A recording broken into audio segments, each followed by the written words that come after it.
Well, she was like any other teenage girl. Yes, if Mum said no, she'd go to Dad, and Dad always said yes. I tried to put a chocolate cake into her face, failed miserably, and then about 20 minutes later, when I thought it had all died down, she just crept up, full pelt, whole chocolate cake right into my face. One weekend we decided to write our then boyfriend's names all over our back in love hearts and that. And then we went swimming the next day. Unfortunately, it was in permanent marker and we couldn't get it off. So this is where Nicola Payne was last seen 26 years ago. She just dropped her son off at her boyfriend's house and was about to walk back to her parents. It's a route she'd taken many times before. I decided to take it myself.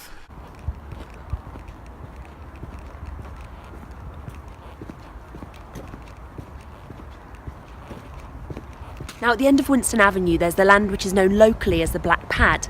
You can see that behind me, and it's believed that this is what Nicola Payne crossed to get to her parents.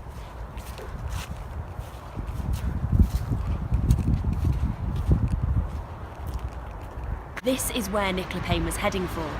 She'd done the walk multiple times before, as this is where her parents lived. But on that day, she never arrived home. Nicola's family have launched their first ever social media campaign. They hope it will get people to come forward with new information. I've been doing broadcasting for nearly 20 years, but I'm nervous. Today's a big day, right? Today's a big day. I'm at Fargo Village in Coventry, and we've actually got the judges here today who will decide who is the City of Culture in 2021. This visit is really just to get to know the people and to get the city, know the city a bit more. Having read the bid and the first bid and the second bid, kind of knew what we were coming to. But again, what we want to see is try and get the kind of level of enthusiasm for it and everything, and that's coming out as it did in Stoke on Tuesday. It's there within the people, And one of the biggest problems in things like this is that you can only award it to one city, I'm afraid.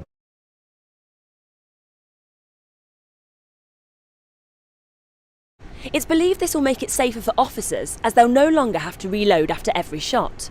Hundreds of extra police officers are going to be trained to use this, which is going to cost the force millions of pounds. It's part of their new plan following the recent terror attacks. Officer with the taser, put the knife down. Taser, taser. Currently, most taser officers are in response policing, the officers who would go to 999 calls. We will double the amount of officers who have access to that in those teams. The area where we will be making some additions is around our neighbourhood teams.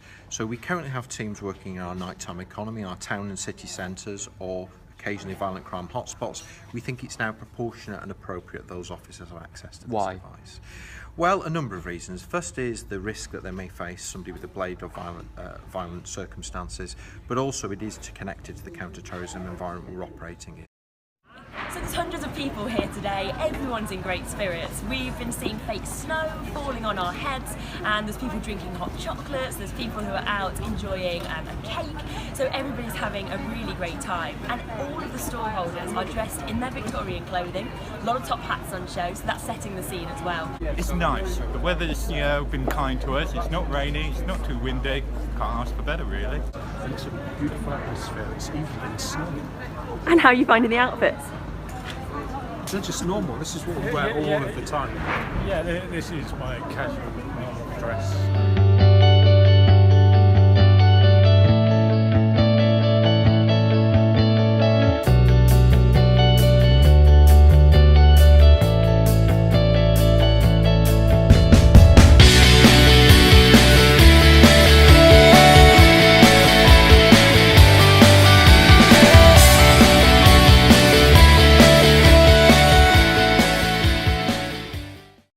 The Blue Light Happy campaign is about realising that the majority of the public really appreciate the work that the emergency services do. It's about creating a platform for the public to share their really good stories of their experiences with the emergency services, but also for Team 999 colleagues to see the love that the public are sharing for us and with us.